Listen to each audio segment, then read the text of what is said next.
Hello, everyone. Welcome back to the next episode of our C podcast. And today we have the beautiful Maureen. Hello, Maureen. Good morning or afternoon or good evening. Yeah, right. How are you? How are you, Maureen? Fabulous. Yeah, great. All right. And where my manners? I'm really sorry. Okay, well, Maureen is a therapist with us. That's what she told because I just misunderstood her as a psychologist. So she just explained me that no, she's not a psychologist, she's a therapist. So we'll love to know more about it and let's hear it out. So Maureen, could you please introduce yourself to our audience?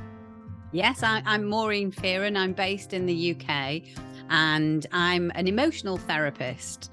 I'm also a trainer. I train people in a wide variety of learnings from corporate leadership, confidence building, behavioral, a thing called NLP, neuro-linguistic programming, and also emotional therapy methods.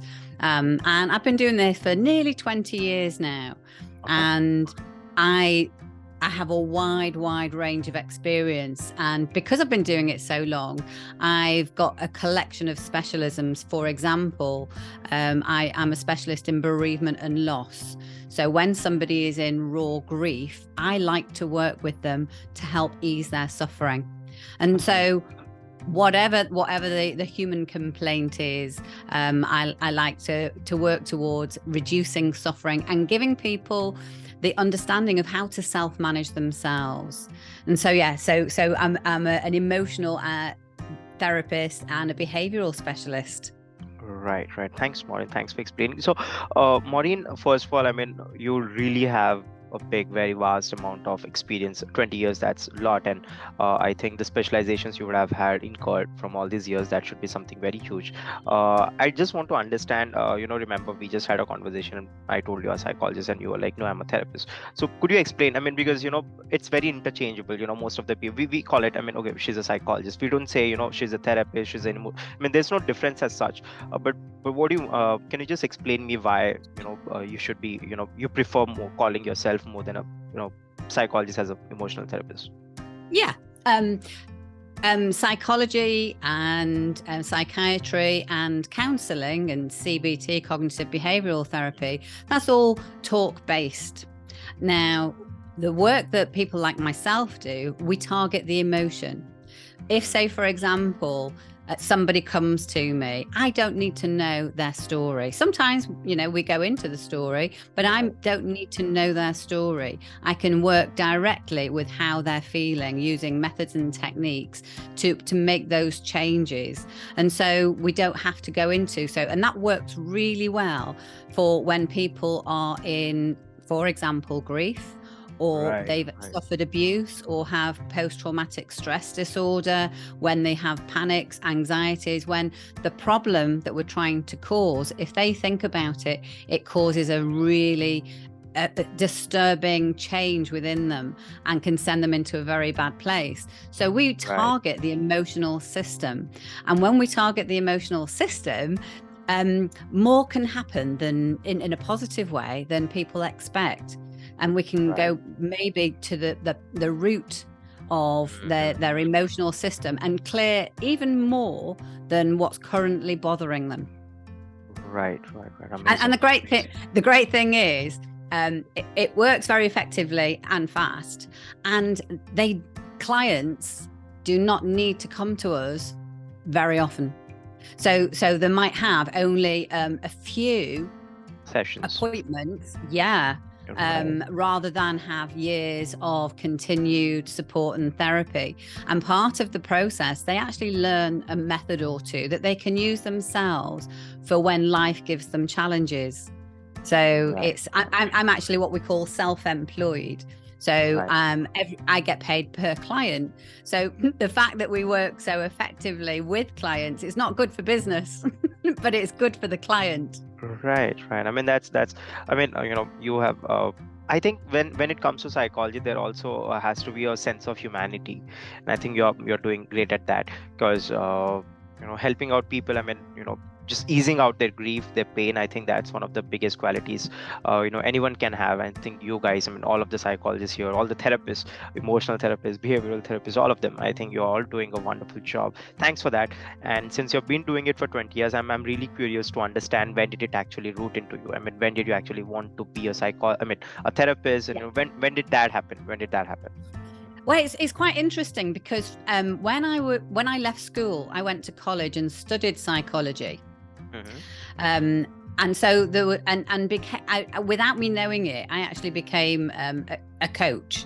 I was a gym and I was an aerobic instructor and a gym coach. And so I just came from very, very humble beginnings. I didn't have a career structured around me. I didn't have parents that had, basically, we just had to, we were lucky to get a job and to have any success. But going back to when I was 17, I actually started working coaching. So I've always wanted to be pointing people in their right direction, pointing them to understand, because an awful lot of people don't appreciate themselves as they could and they should, and they limit their opportunities, especially people that are great, who think of themselves so badly. So I've always had the interest to want people to feel better about themselves. But then in my career, I then went into management. I became a manager. So I was a manager for nearly 20 years. But that wasn't by design. I used to be very, very lacking in confidence, and I felt, my mum was called Maureen, and I'm the little Maureen.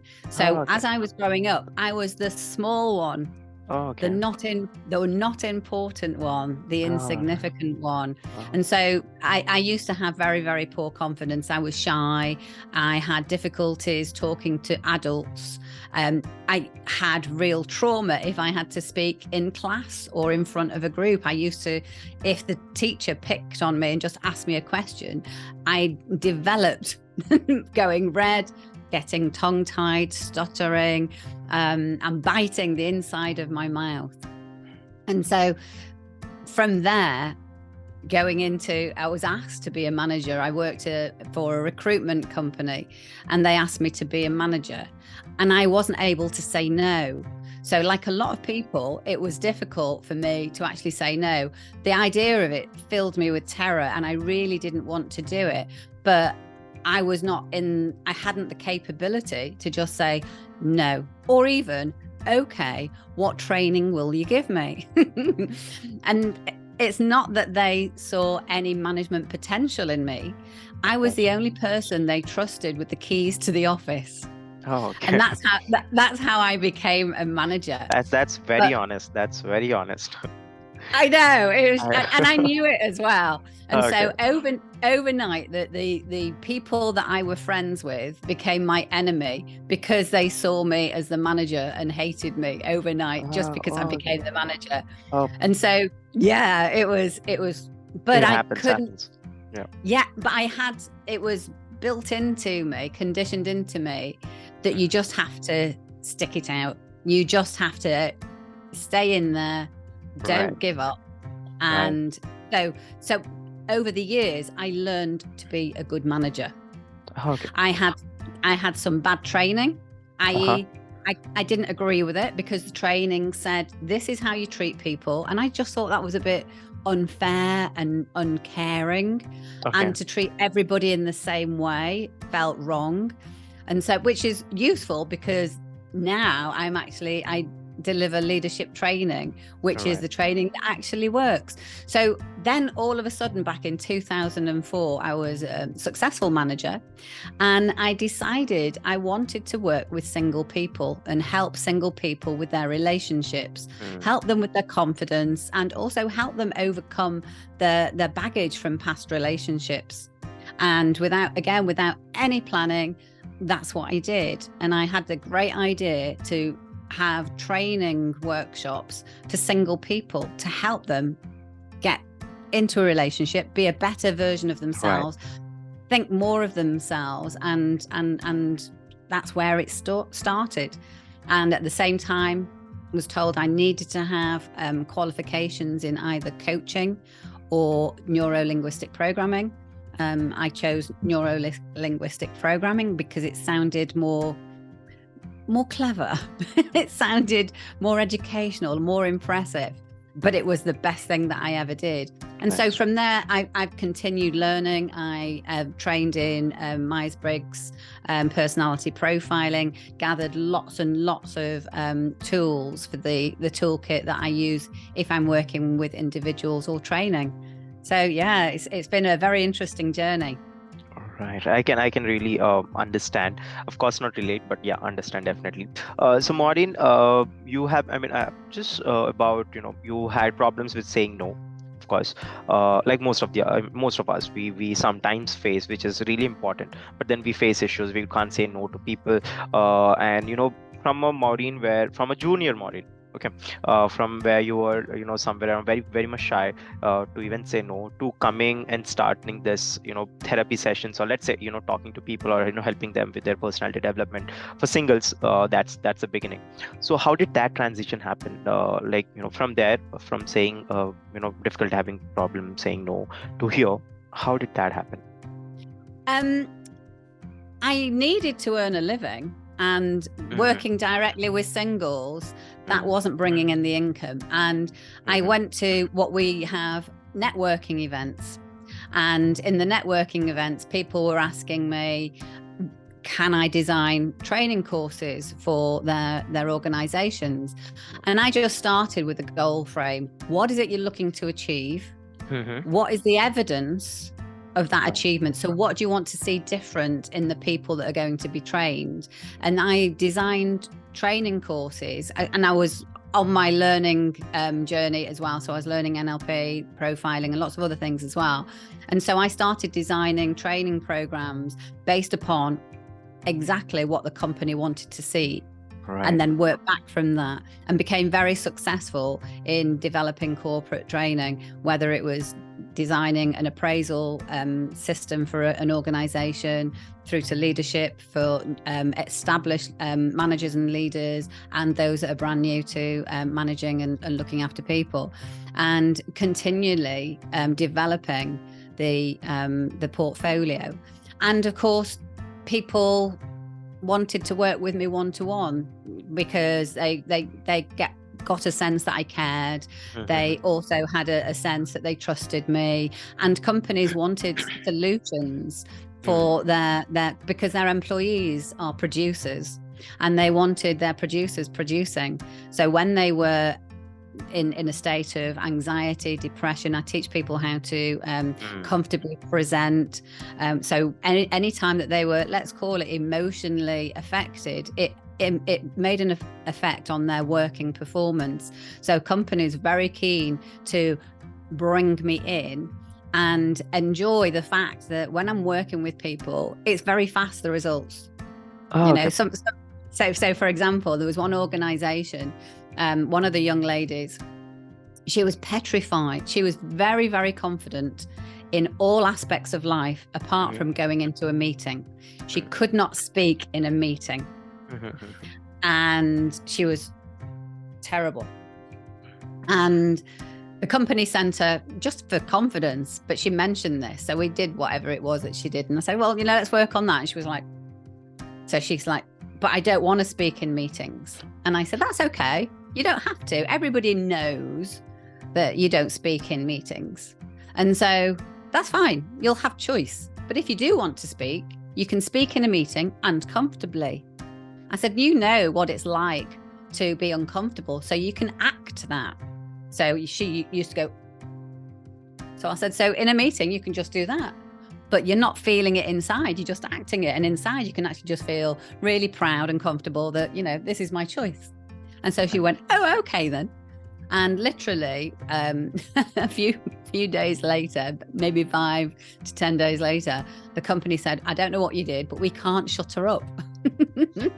So in meetings now, completely comfortable, just as confident in meetings as she is with. So the company's like, we don't know what you did. We don't know how you did it, but we like it. Can you work with somebody else? This is it. And so it's helped people often people, when they're stressed and anxious, they can't cope with their emotions. And I also design and deliver courses for the workplace, teaching people how to manage their emotional system. And often what happens when the emotions, because they're good at coping and holding it all in, but then there might be an overwhelm. Now, not normally what happens, people are very uncomfortable around that still. And they might be sent home or sent to the doctor, who will give them maybe a week or 2 weeks off with stress. Now, the emotional system can be, not always, it all depends on the individual. Person to person, right? Yeah, but it can be worked and changed very, very quickly. Right. And so, again, companies, if, say, for example, they've got somebody in the moment that is crying, feels uncomfortable, they now have a technique of how they help that person, which is one of the things that I want to share with you today. Okay. One of the things that, can help them in a safe and beautiful way to not fall into that overwhelm. And then often I could be put on the phone and said, Maureen, we need you to speak to such and such, and they might be in tears over the phone. And so we'll have a little mini phone session. They might go for a walk around the building, splash their face with water, and then get back to work. Right. They feel great. They feel good about themselves, and the company have their worker working. So it works. It just makes sense. Everybody wins. Right. I mean, it's really interesting, Maureen, again, because I think we all humans, I think we all forget the human touch sometimes. We just become so busy in our lives, and we think that certain system has to be worked in a way, and we just say, sometimes we are very wary of our emotions, and we just completely try to shut it down. But the problem starts when we actually do it. When there's an emotion and we try to shut it down, and then we don't let it out, I think that's when the problem comes. So can you tell me about, can you help me with people, let's say, people who know they have trauma, people who know that they have certain problems. They know, basically they're aware of their problems, but they don't do or take any, recommended actions. How could an emotional therapist work there, when they are just, trying to shut it down completely, cutting off people? How exactly can we work there? Because I think most of the people are like this, they're not sharing. I mean, this world, I don't know what happened, but now they have been all cut off, they're just disconnected, they're just within themselves. I think when social media started, when it boomed, people started connecting with each other, and now as social media goes on increasing, we can see that people are actually getting disconnected instead of connecting. So how exactly can we help people connect again? In lots of different ways. The lockdown has caused a lot of psychological and emotional damage. It's created fear that people never had before. Right. And unless people know how to self-heal and make those changes, it will stay inside of them. A lot of people have lost confidence there because of the nature of lockdown. When we were put into a really challenging psychological condition for a long time, taking our freedom away. We didn't know what was going to happen. So uncertainty. We were fearful that people that we cared about were going to die. We were fearful that we were going to die. We were fearful that we might pass on a virus to the people that we care about, and that would kill them. And so we had all of this really serious stuff going on, people not knowing how they're going to feed themselves, how they're going to earn money. And so that is, for a lot of people, that is a psychological torture. And it doesn't just go away just because we say, okay, you're free to now start living your life again. I saw there was a video on TikTok where there was a jar, and I think it was fleas. I don't know if you've seen it, where there were hundreds of fleas put into this jar, and you could see them jumping up. Then they put the lid on and left the lid on. It had holes, so they had oxygen. Yeah. And then after a while, they stopped jumping, and then they took the lid off. And the freedom that they absolutely were fighting for and craved for, they didn't jump anymore. So it's understanding the good old Pavlov conditioning in simple ways, how we can conditioned. And so a lot of people, and we've had it in war experiences all over time, where, for example, after World War II, people locked away for safety were scared to come out, and there's some people that stayed locked in that safety for a considerable amount of time. I believe, there's at least one where they stayed away for years. It's like, do you not know the world is over? The war is over. Right. And it's like, I'm okay. It's like, no, you're free. You can come out. No, okay, I'm staying. So we've got an awful lot of problems. So our emotional states are more sensitive and vulnerable. And we need to be teaching people and helping them to understand. Reality is what we experience. So right. if we feel that I'm not good, a lot of people before lockdown, successful, happy in their work and doing well. Now, self-doubt, I'm not sure I can do that again. So it's as though there's a ghost been put into their minds to pull them away from being the best selves, being what they used to be.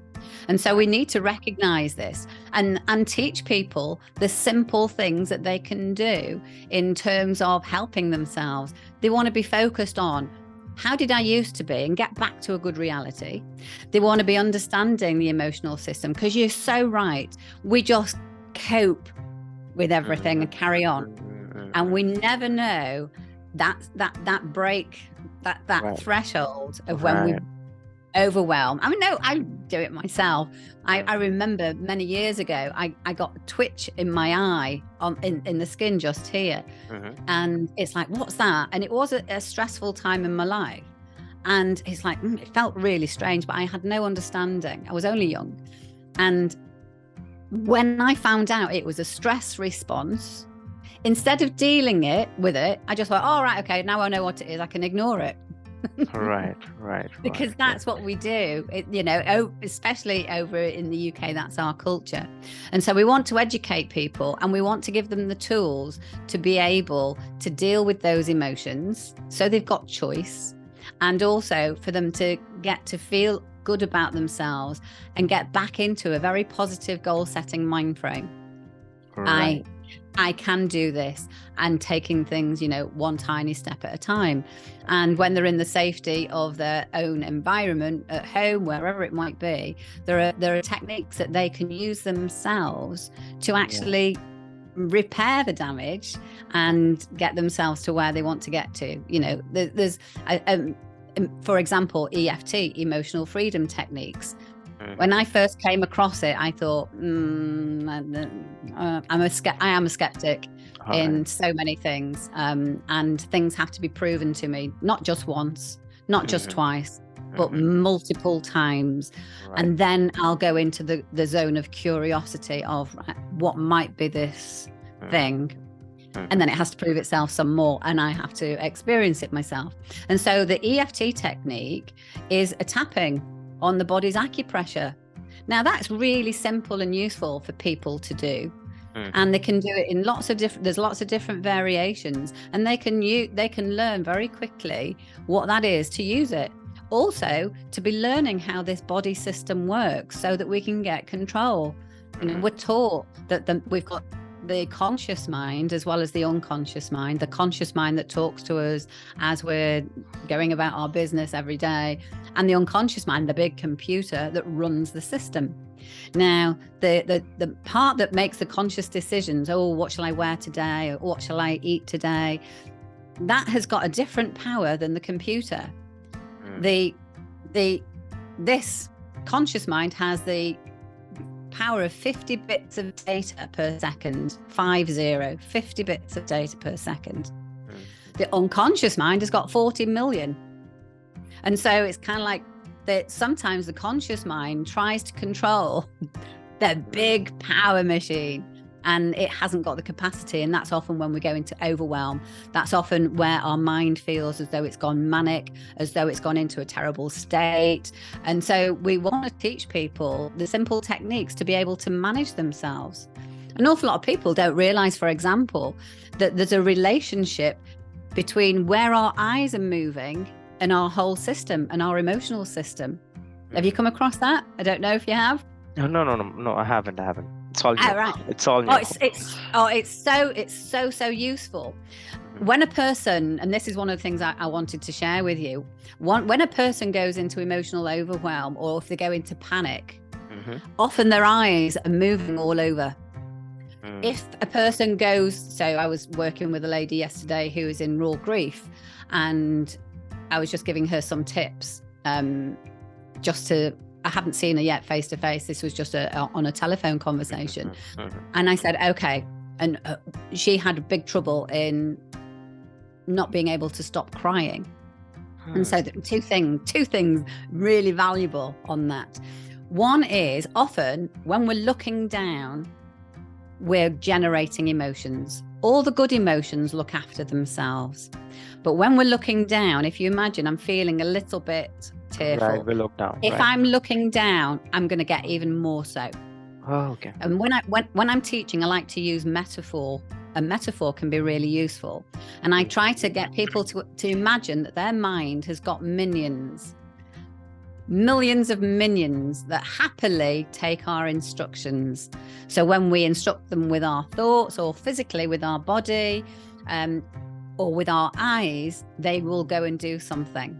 So when we look down to the floor, on one side of the floor, it's where we talk to ourselves.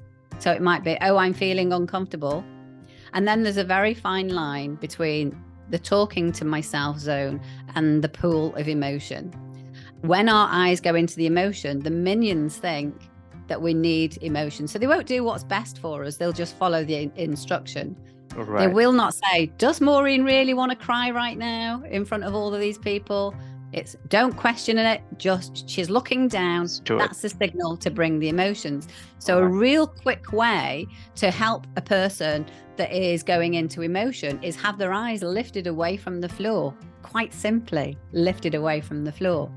And if they are already in emotion or even panic, and get their eyes looking slightly upwards and get them to be perfectly fixed on a spot.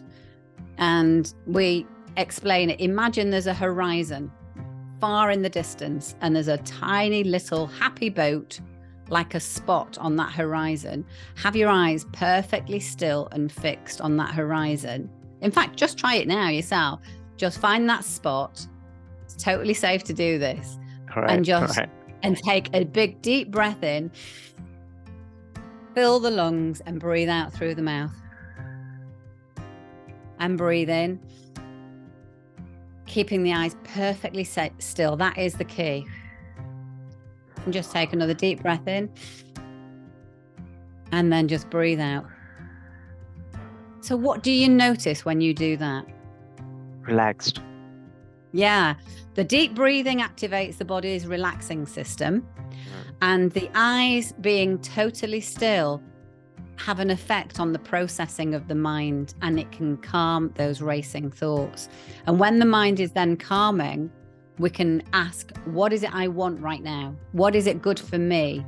And that can be to go and do something, or it can be, I want to think of a particular thing that makes me feel strong or confident. Or if, say, for example, I'm in front of an audience and my mind goes blank, in that moment, and we can speed it up with practice, and we're familiar, we can tilt our head, breathe, and in that moment we can recalibrate the whole system. We can get the system to go, okay, where am I? What's going on? What do I want to happen? How do I want to deliver that? Give me the words. And in that because 40 million bits of data in that unconscious mind, that power is there. And that's what we can do. And we can feel in control. So real simple, having our eyes perfectly still with deep breathing. And so if, say, for example, we come across somebody that is in that overwhelm, we can point them, look over there, find a spot on the wall, and just take a deep breath. Keep your eyes still and just breathe. And it will help calm them down. So simple. But unless you know it, you don't know it. I'd love to have known this back in 1995 when my mum died very unexpectedly, and I had no control of my tears. And I would have loved to have known that. Plus also to have known about language, how we operate with language. We should be teaching children about this. If I said to you, don't look now, but guess who's behind you? What do you want to do? Yeah, we would definitely want to look at it. Yeah. Yeah. So if you imagine those minions, the word don't disappears. They cannot see it. They cannot hear it. Right. And all they focus on is what's left. And that's an instruction and a question. And human beings, we are instructable. So don't look now, guess who's there? Look now is the instruction. So we follow instructions. And also it's incredibly difficult to resist a question. Right. It's incredibly powerful. So often when we're in overwhelm or upset, often because we've not been taught this, we will say, and I often did, I'll be looking down going, don't cry, doing all the wrong things, and that would accelerate my crying because the minions would hear cry, cry, cry, and I'm looking down, they would throw in. Same with worry. People, when they're presenting, don't be nervous, don't forget. So it's looking at the words. We want to use the words of what we want to achieve. We had Halloween here yesterday where the children go and visit all the houses. And so trick or treat. It's and it's seen in the movies.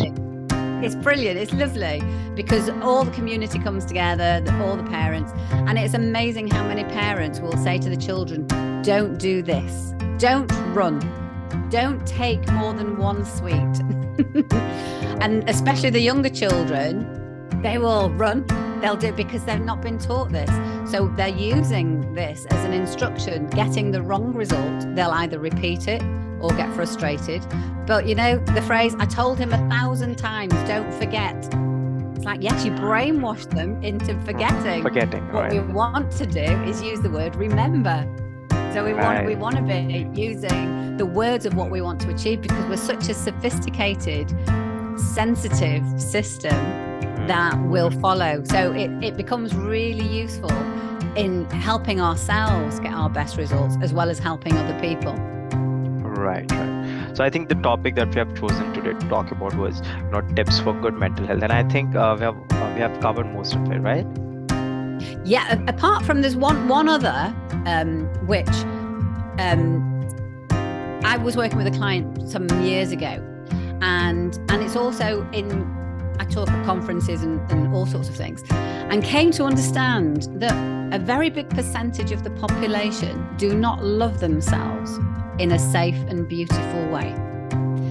And loving ourselves is one of the most wonderful things that we can do. And a lot of people have a confusion with that. They can often think, if I love myself, it means I'm selfish, arrogant, conceited, I'm not a good person. And that is not the truth at all. We are born and we are ourselves, and we can be, if we love ourselves, we can look after ourselves and make the right choices. And so I came across this understanding, and part of the EFT tapping routine can be one of the statements, even though I have this problem, I love and approve of me. Now, there's a lot of people that are very uncomfortable saying I love me, and there may or may not be a good reason for it. And often people are not even aware of it. Now, when we come to serious mental health issues, self-harming and people wanting to end their lives, in my experience, 100% of those, and I've helped lots of people move away from suicide, and faster than they believe possible, and simply getting themselves to love themselves in a safe and beautiful way. And often, is there a consequence to loving yourself in a beautiful way? Often people have never even experienced that before. But if a person loves themselves, they will not harm themselves. And so working with this client, she was beautifully dressed and clearly very fashionable. And I created in the moment a metaphor and just explained to her, okay, imagine you're a teenage girl, a 14-year-old girl, very into fashion. And somebody buys you a pair of Jimmy Choo shoes. They're very expensive. Yeah. Fancy. Yeah. Yeah. Jimmy Two Shoes. Will you look after them? Oh, yes. Will you take care of them? Oh, yes. When you're walking, will you scoff them? No. Will you let your friends walk and step on them? No. Will you let your friends borrow them or laugh at them? Absolutely not. So those are the Jimmy Choo shoes that we love. Now imagine a pair of shoes that somebody that really doesn't know anything about fashion gets them as a present, maybe an auntie that has no fashion sense. And if you wear them, they're so ugly, you will be laughed at school. Will you love them? No. Will you scoff them? Yes, I will scoff them with the hope that I kill them. and Right. I have to throw them away. Will you let your friends spill things on them, walk over them? Yes. Will you laugh at them with your friends? Yes. Will you let your friends use them, abuse them, wear them? Yes. Now in life, we can treat ourselves like the Jimmy Choo shoe, or like, as we called it, the punishment shoe, and let life and everybody walk all over us. And in the moment, this lady it switched for her. And she went, yeah. I went, okay, so who says you have to be the punishment shoe? Right. And there's no one. Okay, who would object if you inside, you don't have to go around saying I'm a Jimmy Choo shoe, but just nice and quietly inside, loved yourself in that lovely way. On this occasion, no one. But sometimes there might be a person that would object. And that can be if, for example, you're in a toxic, controlling relationship. Because often when you are in that place and you don't think much of yourself, you won't speak up for yourself. You'll be scared to. You think everybody's better than you. The priority list of life, everyone is higher up and you're down at the bottom. And so if people are in controlling relationships, then it might not be safe to be able to stand up for myself because there may be a consequence. And so there might be some work to do there in terms, but then people have got choice, and often they very gently learn how to manage that and get into healthier relationships. So one of the most fundamentally useful things is for us all to love ourselves in a safe and beautiful way. Right. That's it. I'm moved. Simple. I'm moved. Yeah. Yeah. And so when I come across somebody that tells me that they want to kill themselves, that is the one of the first, and that's the last thing that they expect for me to discuss with them. And then I look at how I get them to want to love themselves. And the way that I do that is by saying, okay, imagine a child that you care about. So they may have a brother, a sister, a son, a daughter, a nephew, or a niece. Think of a child, maybe 4. Would you want them to love themselves in a safe and beautiful way? Right. It's got nothing to do with being selfish. It's got nothing. Would you want them to be proud of their little achievements and their learning? And would you want them to be able to stand up for themselves and get what's fair and reasonable? Absolutely, of course I would. Right. And I've not come across anyone that goes against that. Right. Yeah. And so, okay, well, you're not a hypocrite, are you? Human beings, it's one of the worst things you can say. Are you a hypocrite? I am not. And so you're not a hypocrite. And so maybe let's start walking that talk. Right. What would happen if you became like that child?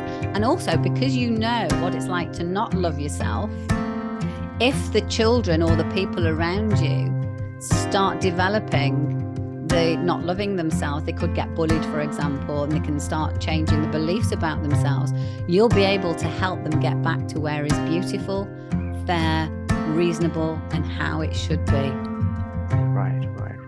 So I found that is incredibly powerful, especially for those that are in the place of self-harming and wanting to not continue living.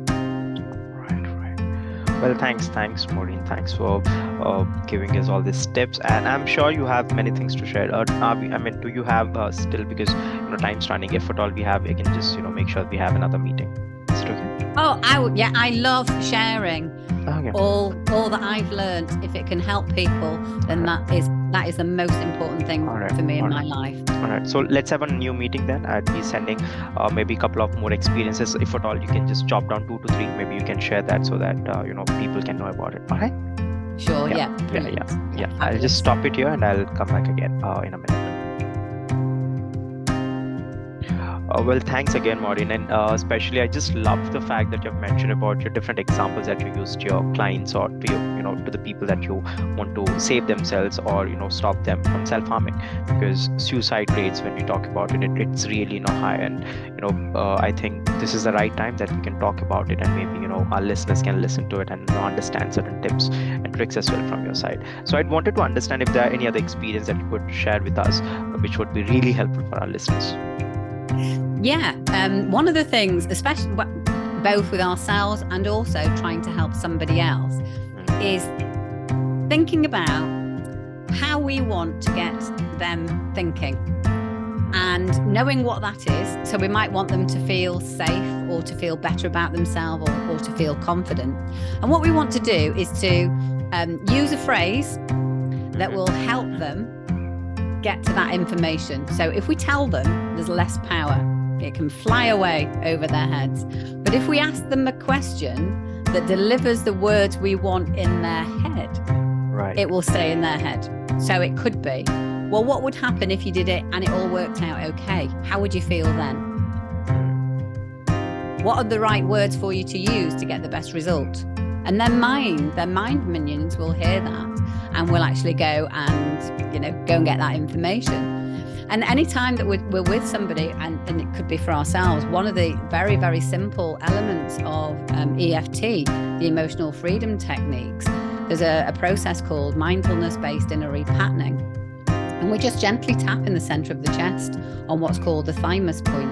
So anytime that we've got somebody that is in an overwhelming situation, we can have their eyes perfectly still and gently tap here. And we'll have seen people doing this when there's been war disasters and they're calming their emotional system. They've not been taught naturally, instinctively, they're beating themselves. We don't have to beat, it can be nice and gentle. Right. And what we can do, the mind, it has such an amazing metaphor system.